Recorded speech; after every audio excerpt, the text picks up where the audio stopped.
Welcome back, everyone, to my continued coverage of the G1 Climax 31 tournament. I want to thank you for tuning in and stopping by to my small corner of YouTube. Allow me to introduce myself. I am the natural Chris Black of the Saturday Night SlamCasters podcast, independent professional wrestler, and everybody's favorite narcissist. And today, my coverage continues as we return to the B-Block side of the tournament. It is night 4 of the series, but night 2 of action for the B-Block.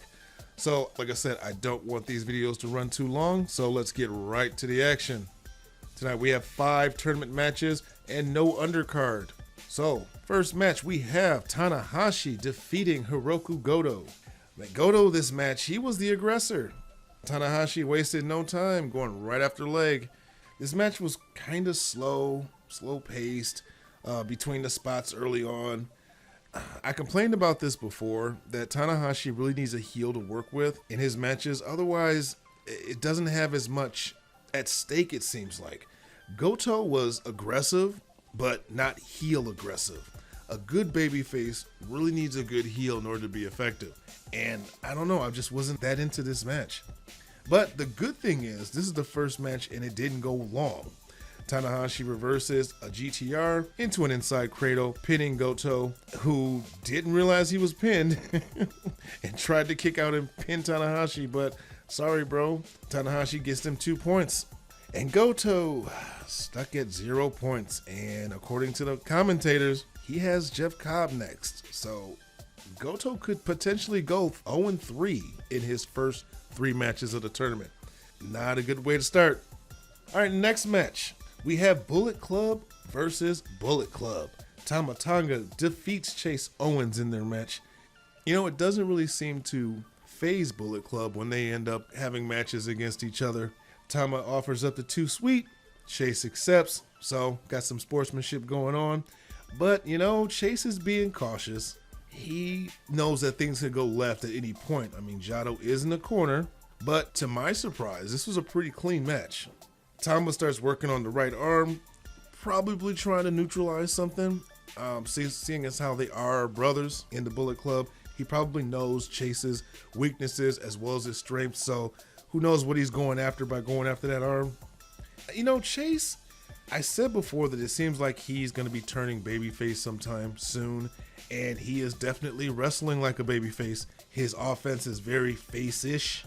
Again, I give them credit. It's a very fair match for a couple of heels, and Jado does a good job and just sits in his corner supporting his guy, but he doesn't interfere. Keep that in mind though, because I want you to notice the difference when Chase and Tama each have their matches with Evil.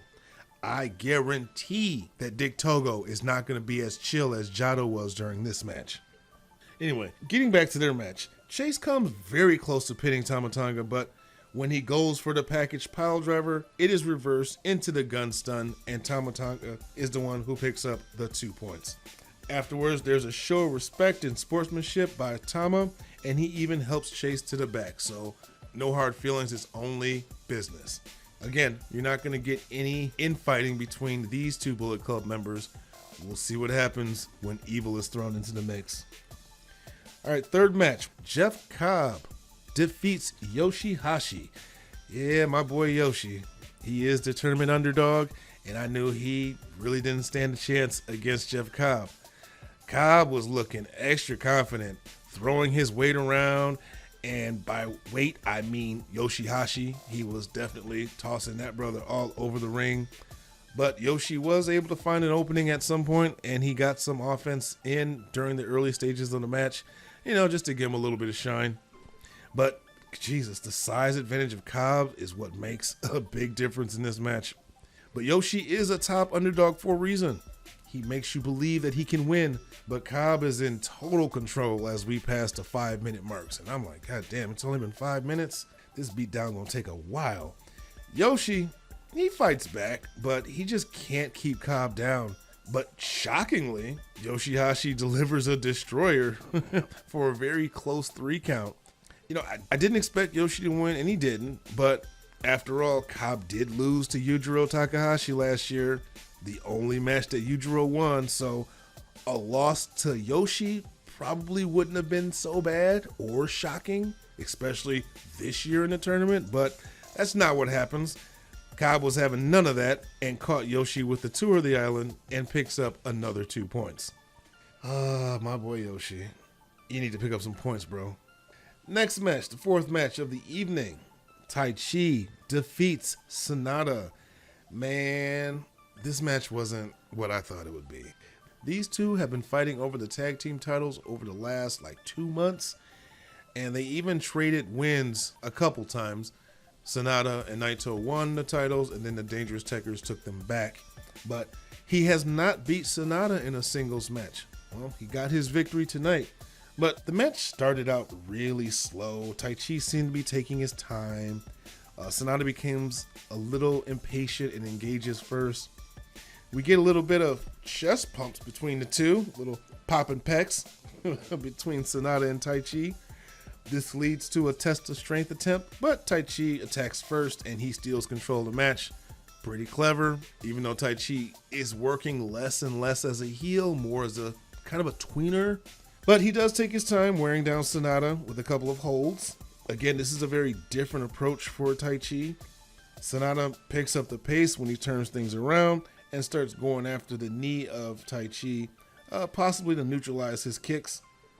Commentary mentions that Taichi is having a little bit of back issues, which could explain the slower pace of this match, because he's definitely not moving the way he usually does. Taichi goes to what he does best and starts a strike exchange between him and Sanada. And he actually gets the best of Sanada, but he couldn't capitalize once he took Sanada down. Taichi drops him again, this time with an axe bomber, and off comes the pants. And now that I've said that, if you've never seen New Japan before and you don't even know who Taichi is, in the middle of a wrestling match, if a guy takes off his pants, you might be wondering what the hell is going on. But we do know Taichi. We do know that he snatches off the pants means that it's about to go down as we hit the 20-minute mark and the match is picked up. Taichi still not moving the same. This is really weird watching this match. Sanada attempted a moonsault, but Taichi gets his knees up. This damn Marty, this ref, he takes the suspense totally out the match because that big ass delayed count that he does, that 1, 2, oh, it's like, dude, come on, man. If they don't kick out, then that's on them. You have to count like it's a fucking real match. Anyway, Sanada thought he had Taichi beat. He goes for another moonsault, but Taichi moves out the way and is finally able to get him with a Black Mephisto, pinning Sanada and picking up the 2 points. And afterwards, Taichi actually shows some sportsmanship, consoling Sanada after the match. That's shocking, but I can understand after you go to war with a guy like Sanada for the past couple of months and you picked up your very first victory one-on-one with him, a good sign of respect is what Taichi did. And he's doing these like sumo gestures now, like when he gets handed the belt post-match by the referee instead of getting his hand raised. So this might be some type of a turn for him where he's becoming a more respectful competitor and less of a heel. We'll see how Suzuki-gun responds to that, however. So let's move on to the main event where we have Kazuchika Okada defeating Evil. And Evil right away just goes right to the bullshit, trying to use Dick Togo as a distraction. But Okada is not having any of that, bounces back and is in control in the opening stages of the match. However, Okada does keep an eye on Dick Togo throughout the match because he knows this dude is going to be trying to interfere at every opportunity. The fight inevitably does go to the outside, and we get the Evil table spot. I'm just wondering, why doesn't this dude just get the fuck out of Dodge when Evil gets near him? Like, why does he just sit there and just get knocked on his ass every single match? If Evil came my way and I was dude, get the fuck out the way, man. I don't know why you're just sitting there. But anyway, Evil takes control of the match and we get all of Evil's greatest hits, the exposed turnbuckle, Dick Togo interfering. But Okada, who always seems to have back issues, so that's kind of a target for Evil. But he's not going to go out like that. He's not going to go out like a chump. he's able to find an opening and dishes out some punishment of his own. Evil rolls to the outside, and I'll be goddamn, he caught him slipping and threw him into the fucking table again. So this dude, looking like a straight up idiot, just sits there and just waits until the table goes crashing down. We get Evil grabbing a chair, nailing Okada in the gut. Then he sits him down and goes back like he's gonna charge at him. Not sure what he was planning on doing, but Okada moves out the way, drop toe holds him onto the chair. Okada then he feigns a table toss of his own, but instead throws Evil into the ring. So Okada with the ha-has a little bit, just putting on, faking out the timekeeper. But as he gets into the ring, he puts Evil in the money clip, but that doesn't last long. Evil does get to the ropes. Yeah, I'm surprised because at this point, Dick really hasn't interfered in this match as much as he does. But when he does interfere, it's normally when Evil gets back into control. Case in point, Okada tries to hit the ropes after he had to release the money clip. He gets hit in the back with a chair as Evil has the ref turned. There is a ref bump. There is a ref bump during this match. After Evil ducks the Rainmaker, he throws the ref into a charging Okada. Dick surprisingly does not interfere. He waits on the outside, and it's not until the ref gets thrown to the outside that Dick inserts himself into the match and starts attacking Okada. But Okada is able to fight him off, and then we start moving into the finish.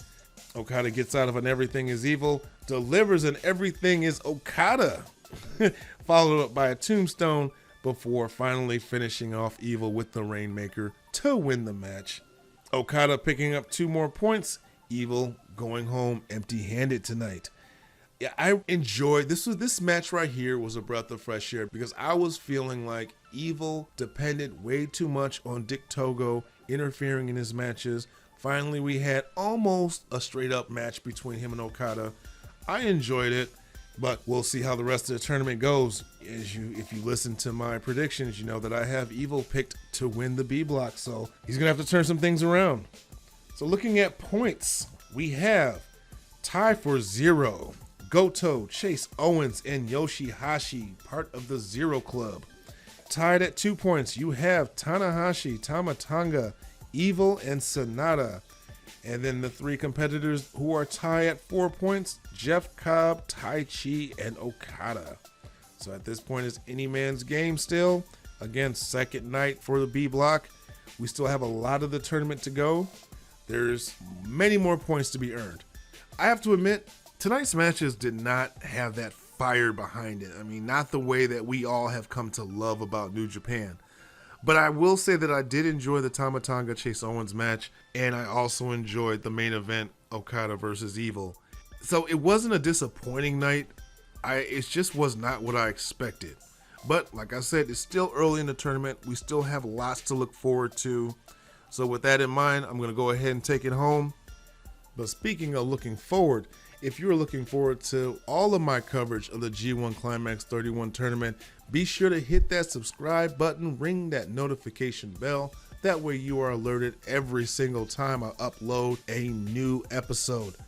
You can always follow me on all social media. Links are in my description. That'll take you to my Facebook, Instagram, Twitter pages. And while you're at it, won't you show the Saturday Night SlamCasters some love? Links are also in the description. That'll take you to our SlamCaster podcast page, our YouTube channel, Facebook page, and our Facebook group. This past weekend, we released episode 103. Be sure to check that out. Hit the subscribe button to the podcast so it's downloaded to your mobile device every second and fourth weekend of the month. With that being said, until next time, my New Japan heads, come get slammed.